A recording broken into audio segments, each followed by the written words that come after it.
Ողջույն սիրելի հետևորդներ, Media Club-ը շարունակում է լուսաբանել ֆուտբոլի աշխարհի առաջնությունը, որն ընթանում է Հյուսիսային Ամերիկայում, բայց մինչև հերթական թեմայի քննարկումը ես ուզում եմ հիշեցնել մեր խաղարկությունների մասին, որոնք ընթանում են Instagram-ում, Facebook-ում եւ TikTok-ում։ Կարող եք մասնակցել եւ շահել փոշեկուլ, աերոգրիլ եւ ֆոտորակիչ։ Դրա համար հարկավոր է բաժանորդագրվել Celsius-ի Media Store-ի եւ իմ սոցիալական էջերին եւ գրահել այն հարցերը, որոնք տրված են։ Այցելեք Instagram-ի, Facebook-ի եւ TikTok-ի էջեր եւ մասնակցեք մեր խաղարկության։ Իսկ այսօր խոսելու ենք 1/16-րդ եզրափակիչ փուլի մասին, որն ավարտվեց եւ մեզ բերեց շատ հետաքրքիր արդյունքներ։ Ներկայացնեմ իմ այսօրվա զրուցակցին Celsius ընկերության փոխտնօրեն Գրիգոր Կարապետյան։ Ողջույն Գրիգոր։ Ողջույն ձեզ։ 1/16-րդ եզրափակիչը մեկնարկեց, play-off-ը մեկնարկեց եւ միանգամից բերեց երկու անսպասելի անակնկալ արդյունք։ Գերմանիան պարտվեց Պարագվային, իսկ Նիդերլանդները Մարոկոյին։ Որքանով են ձեզ համար անսպասելի այս արդյունքները։ Անսպասելի էր միայն Գերմանիայի դուրս մնալը, որովհետև ակնհայտ ֆավորիտ էր եւ ուժեղ հավաքական էր։ Իսկ Նիդերլանդները այն խաղը չէր ցույց տալիս, ինչ սպասում էինք։ Դրա հետ միասին Մարոկոն շատ ուժեղ հավաքական ունի, դա ապացուցել է նաեւ անցած աշխարհի խաղերին, համային բարձր խաղ են ցույց տալի ու կազմակերպված խաղով առաջ են գնում։ Գերմանիայի մասին նշեցիք, որ ուժեղ հավաքական էր, բայց պարտվեց Պարագվային, իսկապես խաղով տպավորեց այս առաջացում Գերմանիան։ Բացի իհարկե Կյուրասաուի նկատմամբ խոշորաշու հաղթանակից։ Հենց միայն այդ խաղը կնշեմ, բայց բոլորս էլ որպես Գերմանիա, որպես խաղացողները իր կազմակերպված կամային խաղը մենք սպասում ենք ավելին իրերից։ Յոզուա Կիմիխը պատահական չէ, խաղից հետո քննադատեց իրեն եւ թիմակիցներին, նշեց, որ ընդհանրապես պատրաստ չէին այս առաջնությանը, եւ երևի տրամաբանական էր Յուլիան Նագելսմանի հերացումը այս արդյունքից հետո։ Ինձ թվում է այո, որովհետեւ վերջին անգամ երբ դարձել էին աշխարհի չեմպիոն նրանք, դրանից հետո գնալով տեմպերը երկու անգամ խմբից դուրս չեկան, հետո play-off-ի մեկնարկում են պարտվում ինչ-որ անհասկանալի։ Յուրգեն Կլոպն է ամենաիրական տեխնացուն, Նագելսմանի փոխարեն, ուղի գերմանական ֆուտբոլ վերադարձի։ Ինձ թվում է այո, ես հավատում եմ նրան, Յուրգեն Կլոպ։ Մարոկոյի մասին էլ խոսեցիք, թեև մենք դեռ աֆրիկյան հավաքականներին կանդրադառնանք, ես համաձայն եմ ընդհանուր առմամբ, որ Նիդերլանդները այս դիմակայությունում շատ բացահայտ ֆավորիտ չէր, որովհետև Մարոկոն 4 տարի առաջ կատարում ցույց տվեց ինչի ընդունակ եւ ապացուցեց, որ ուղղակի բարձունքի վրա է։ Այս ընթացքում երկու մունդիալների արանքում նրանք նաև Աֆրիկայի չեմպիոն դարձան, թեև կասկածելի պայմաններում, բայց ամեն դեպքում Մարոկոն շարունակում է տպավորել, շատ հիասթափվել պետք չէ Նիդերլանդների դուրս մնալուց, որովհետև այն հայտնի մաթեմատիկոս կանխատեսել էր, որ նրանք են դառնալու աշխարհի չեմպիոն։ Ինչի թվում որ պետք է հիմնվել նրա կանխատեսումների վրա, ամեն դեպքում այն խաղը ցույց չէր տալի Նիդերլանդները, ես նրան ֆավորիտ չէի համարում։ Համաձայն եմ, շատ աստղային խաղացողներ էլ չուներ առանձնապես եւ դժվար կլիներ։ 1/16-րդ եզրափակիչը շատ ծանր դասավորվեց նաեւ Բրազիլիայի, Անգլիայի, Պորտուգալիայի եւ Արգենտինայի հավաքականներով։ Ինչով կբացատրեք այս մրցակցությունը ավելի թույլ թիմերի կողմից։ Ինձ թվում է այս աշխարհի առաջնությունը այնց ակնհայտ թույլ թիմեր չկային, բոլորը շատ լավ էին պատրաստվել, թե աֆրիկական, թե ամերիկյան հավաքականները եւ լուրջ խնդիր առաջացրեցին մեր կարծիքով ֆավորիտ հավաքականներին, նրանք էլ իրենց հերթին լավ չէին պատրաստվել, չգիտեմ։ Խոսում էին, որ Խորվաթիայի հավաքականը շատ ծեր է, այսպես տարիքով հավաքական է, բայց քիչ էր մնում հասներ գործը 11 մետրանց հարվածաշարի Պորտուգալիայի հետ խաղում։ Ափսոս էր այստեղ թե Մոդրիչի ավարտելը, թե ափսոս կլիներ Ռոնալդոյի ավարտելը այս տարբերակով, երկու լեգենդերի այս պայքարում պարտվեց Մոդրիչը։ Ինձ թվում է, որ թե Մոդրիչը, թե ափսոս էր Ռոնալդոն եթե դուրս մնար, ամեն դեպքում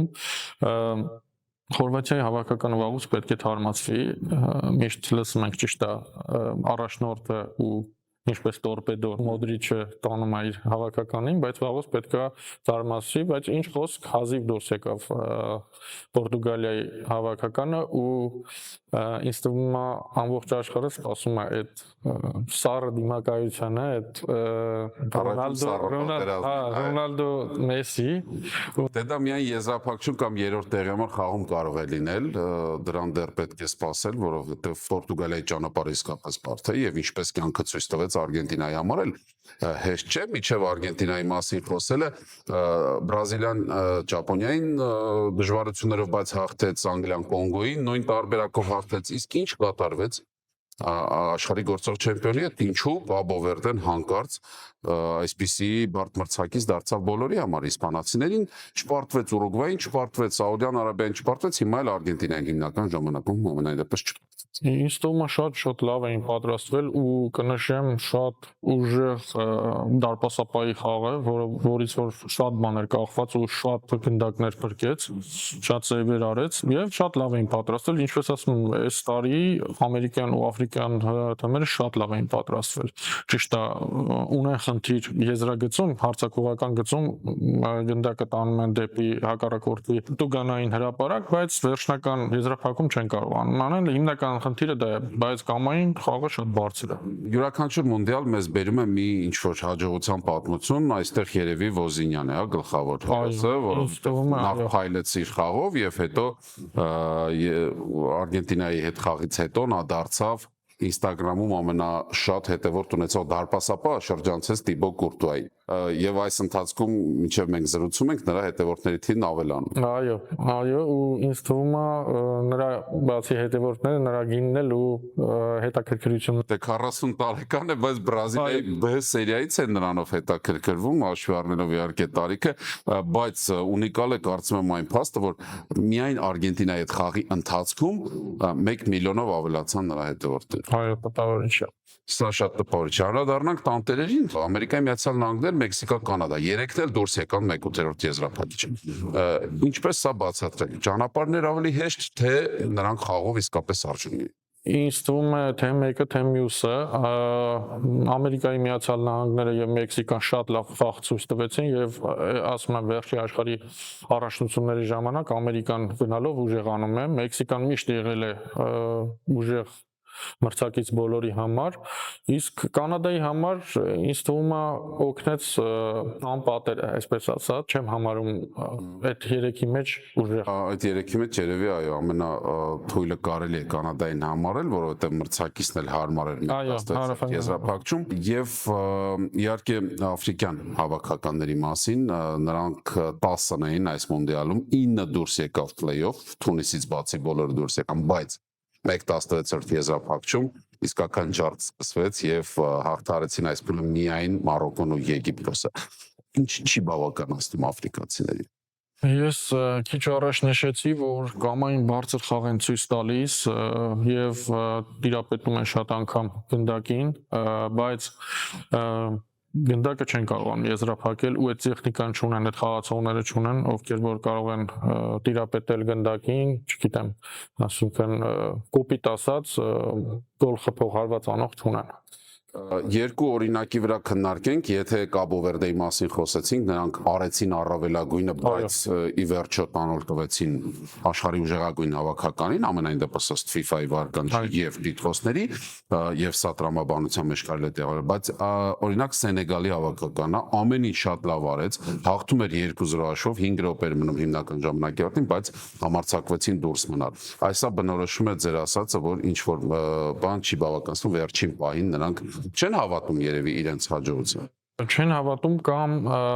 ժամանակի շուտ են հավատում, դա էլ կա, բայց երեկվա խաղը Արգենտինայի հետ Կապո Վերդեն շատ դրամատիկ խաղ էր։ Նույնն էլ ձեր ասած խաղը, Բելգիա-Սենեգալ խաղը շատ դրամատիկ խաղ էր եւ չգիտեմ, մի կերպ խաղի մեծ մասում Սենեգալն ավելի լավն էր։ Այո, շատ մեծ մասում ավելի լավն էր։ Պատմություն է։ Այո, չգիտեմ, երևի ավելի ժամանակից շուտ հավատացին իրենց հաղթանակին եւ ես ասում եմ, պակասում է նրանց հարցակողական գիծը բոլորին։ Ֆավորիտների մասին, որոնք խնդիրներ չունեցան այս փուլում, ով ավելի շատ տպավորեց, Ֆրանսիան թե Իսպանիան։ Ինձ թվում է Ֆրանսիան։ Ինձ թվում է Ֆրանսիան, որովհետև նրանց հավաքականը բոլոր անունները աստղեր են ու ճիշտ է, կա նաև այստեղ մի քիչ խնդիր, որ նման թե թմերում, թե հավաքականներում, երբ որ աստղերը շատ են, ունեն բոլորը իրենց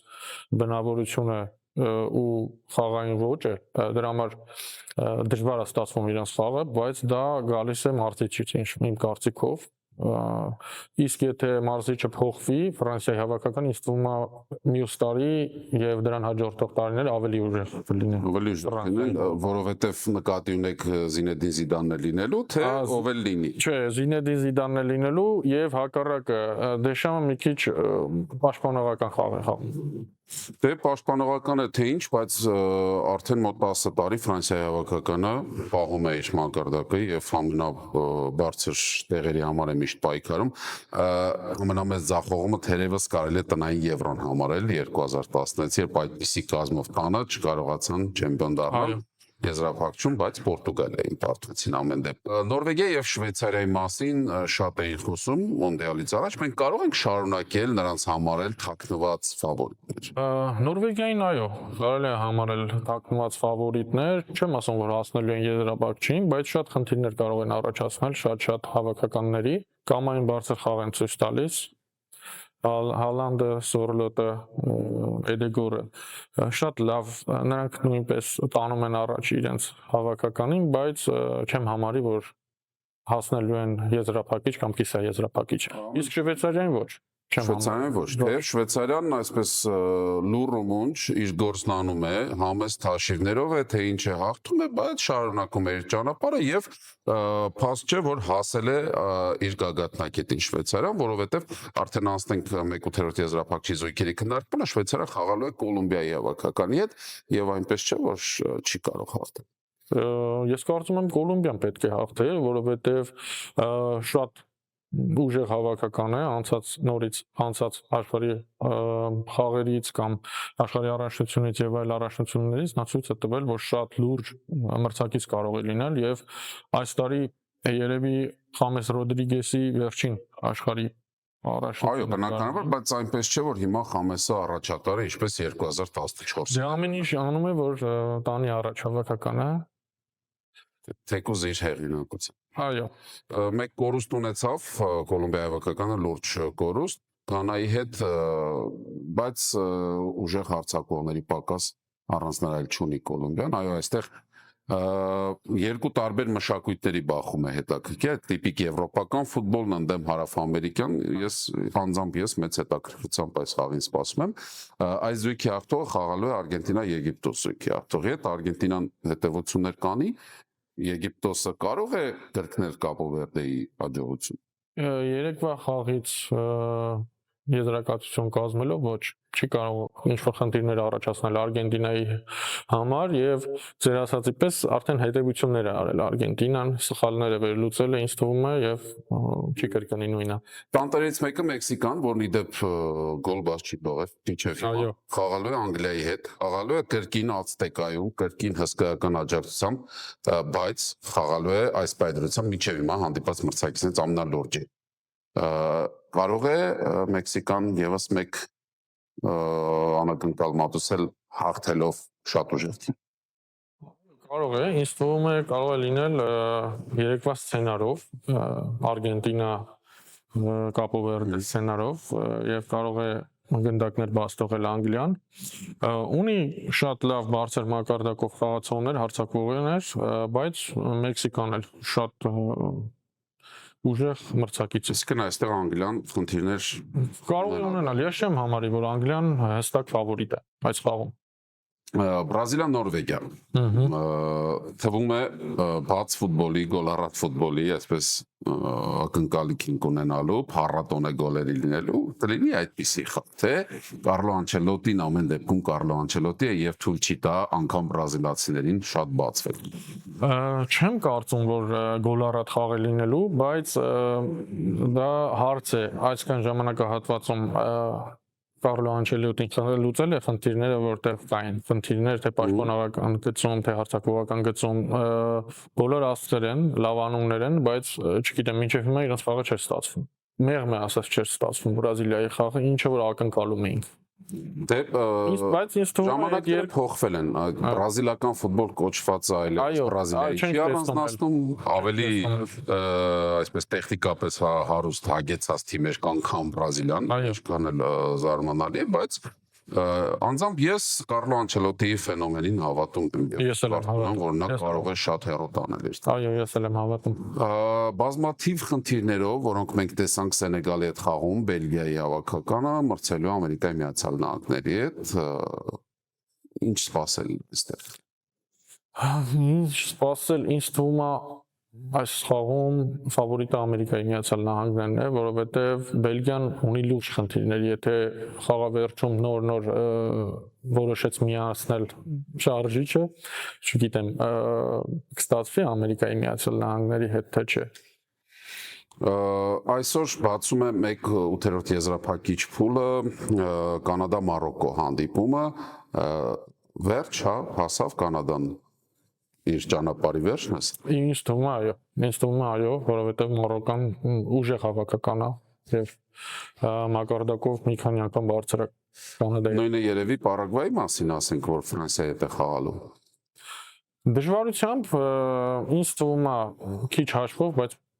ակնհայտ ֆավորիտը Ֆրանսիան է։ Իսկն շատ գոլեր Պարագվային, համաձայն եմ իրականում, որովհետև շատ դժվար է Պարագվայի պես թիմերի դարպասը գրավելը, շատ փակ թիմ է, շատ կարողանում է ցանկացած թիմի խնդիրներ առաջացնել։ Գերմանիայի հետ խաղը շատ վառապացույց, ես համաձայն եմ Ֆրանսիան Գերմանիա չէ, բայց միևնույն է Պարագվայի հավաքականը կարող է չորացնել յուրաքանչյուր խաղ եւ ֆրանսիացիների հարձակման, հսկայական ներուժը իրական գործի մեջ երևի այս խաղում կտեսնենք։ Այո։ Եվ ամենահամեղը, այս փուլում Պորտուգալիա, Իսպանիա։ Ինչ ենք տեսնելու այստեղ։ Իսպանիան ի դեպ Մեքսիկայի պես ոչ մի գոլ բաց չի թողել։ Այո, բայց ինչ թվում է Լեո Մեսին իր ընկերների հետ ամեն ինչ անելու է, որ այս խաղում հաղթի եւ անցնի Իսպանիային։ Ռոնալդոն երևի նկատի ունեիք։ Պորտուգալիա, Իսպանիա, Ռոնալդո։ Բայց սա նշան է, ես կարծում եմ սա շատ լավ նշան է, որովհետև եթե կներեք, այո, Պորտուգալիա Արգենտինայի վերջը լինելու է, մենք հասկացանք դուք ինչ եք ակնկալելու։ Ես հասկանում եմ, որ Ռոնալդոն եւ թիմակիցները ամեն ինչ անելու են, բայց շատ անգամ կներեք, ասեմ, որ հենց Պորտուգալիայի լավ խաղին խանգարում է հենց Ռոնալդոն։ Շատ անգամ լինում է այդպես։ Կա այդպիսի կարծիք։ Եվ վիճաբանությունն էլ եղել իրենց հավաքականում, որ բենզինա խաղը։ Այո, նրան դուր չեկավ նաև փոխարինումը 1/16 եզրափակչի խաղում, բայց հետո երբ Գոնսալո Ռամոշը հաղթական գոլը խփեց, նա մոտեցավ, շնորհավորեց, այսինքն ցույց տվեց, որ միևնույն է թիմակիցների հետ է։ Ամեն ինչ ծանր ստացվեց այս առումով առաջնություն, բայց հիմա կարծես խնդիրներն անցյալում։ Սա իր երազանքների առաջնությունն է, ամեն գնով նա ուզում է նվաճել գավաթը ու արդեն կարևոր չի նա գոլ խփի թե չէ, բայց մտովի ինձ թվում է Մեսի հետևից գնում է։ Այո, նրանք միմյանց հեռու չեն թողնում եւ իրար հետևից գնում են եւ չգիտեմ, եթե այդ եզրափակիչը լինի, դա համաշխարհային ֆուտբոլի պատմության երևի կարևորագույն խաղից մեկը։ Այո։ Երկու հարց, որին կարճ պատասխան եմ ակնկալում վերջում, ով է ֆավորիտը ըստ ձեզ եւ ում եք երկրպագում։ Իմ կարծիքով վերջում ֆավորիտը Արգենտինա, Ֆրանսիա, բայց ամեն դեպքում ես Ֆրանսիային եմ երկրպագում։ Այստեղ այս պարագայում երևի երկուսը մեկն ստացվեց եւ ֆավորիտը եւ ձեր նախասիրած թիմը։ Ամեն դեպքում առաջնությունը արդարացնում է բոլորի սպասելիքները, որքան էլ որ ասում էին շատ են թիմերը եւ թույլ թիմերը եւ խաղերի որակային չի լինելու, եւ խաղերի որակն է տպավորում, եւ այն որ ոչ մի ազատ տեղ, ոչ մի խաղում տրիբունաներում չկա, թեև կոմսերը ասում են շատ թանկ են։ Այս ամենը խոսում է այն մասին, որ լավ է կազմակերպված, իրոք թույլ հավաքականներ չկային այս տարի ու Ամերիկայի Միացյալ Նահանգներում ահռելի մեծ մարզադաշտեր էին, 3-4 հարկանի շատ լավ էր կազմակերպված, խոսք չկա։ Խաղերն համապատասխանում են այդ ամենին։ Այո, դիտարժանային շատ, ասում եմ, ով այդպիսի ակնհայտ թույլ թիմեր չկային։ Շնորհակալ եմ շատ, Ձեզանից եմ թող այս գեղեցիկ ֆուտբոլը շարունակվի եւ մենք վայելենք լավագույն ֆուտբոլը ազգային հավաքականների կատարմամբ, իսկ մենք դեռ կհանդիպենք տարբեր առիթներով։ Սիրելի հետևորդներ, Media Club-ի հերթական թողարկումն է, շարժվում 1/8 եզրափակիչն է եւ շատ դիտարժան հանդիպումների սպասումով ես ձեզ հրաժեշտ եմ տալիս։ Վերջում նորից հիշեցնում եմ, որ պետք է բաժանորդագրվել Celsius-ի Media Store-ի եւ իմ էջերին սոցկայքերում եւ այդ տարբերակով դուք կարող եք իմանալ ավելին, իսկ մենք կհանդիպենք մունդիալի ընթացքում առաջ։